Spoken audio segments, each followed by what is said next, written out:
Hey, in this video, I'm going to answer the question, what is a pro forma in real estate? So if you are in the real estate development or real estate finance industry, and maybe you are looking to get a loan or raise financing from investors and they've asked you for your pro forma, that may have brought you into a bit of a panic, wondering what in the world is a pro forma? How do I create one?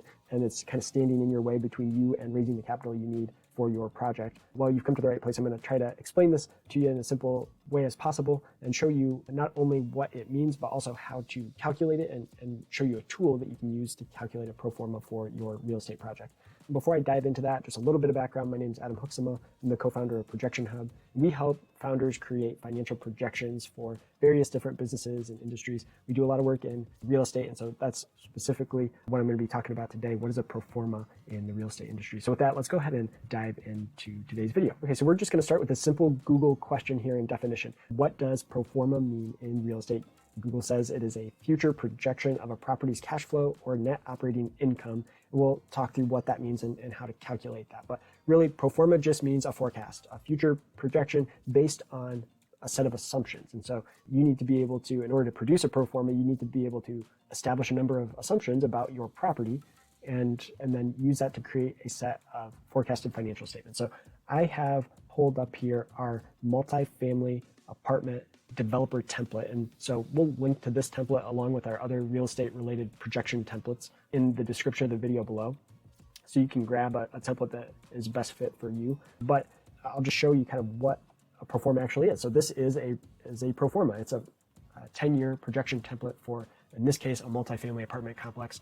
And what you'll see is they're forecasting effective gross income, potential gross income up here, and then ultimately net operating income down here. And so you'll also see you have a 5-year kind of income statement summary here. So this might be really what they're looking for when they ask for a pro forma. They're probably looking for a forecasted income statement, most likely also a cash flow statement and a balance sheet. And so that's what all of these real estate developer templates will have for you. But how do we get to this point? How do we produce these financial statements? So you're going to have a bit of work in order to set up the assumptions that you need in order to actually produce a pro forma. So in this example, we're looking at a multifamily apartment complex. And so we've got, studio apartments, 1-bedroom and 2-bedroom apartments. We pick the number of units of each type that we have, the number of square footage and the rent per square foot that we're going to charge.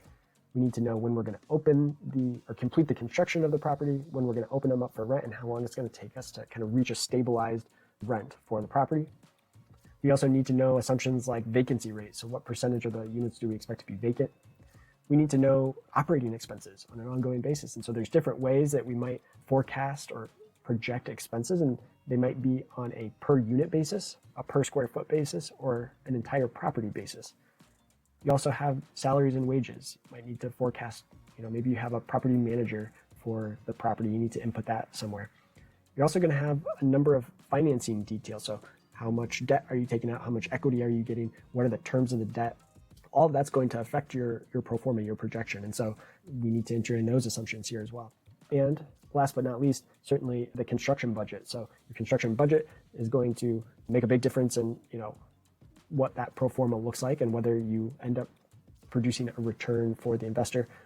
We also have kind of a investor return or distribution tab here, and that would allow you to kind of understand and estimate, okay, if we sell the property in the future based on these pro forma assumptions at such and such cap rate, what kind of internal rate of return, so we can see the IRR here, the internal rate of return for a potential investor.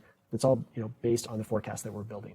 So there's a lot here. I know that you may have questions, and you can go take a look at the links in the description of the video below to maybe find a template, pro forma template that would be specifically useful for your type of property.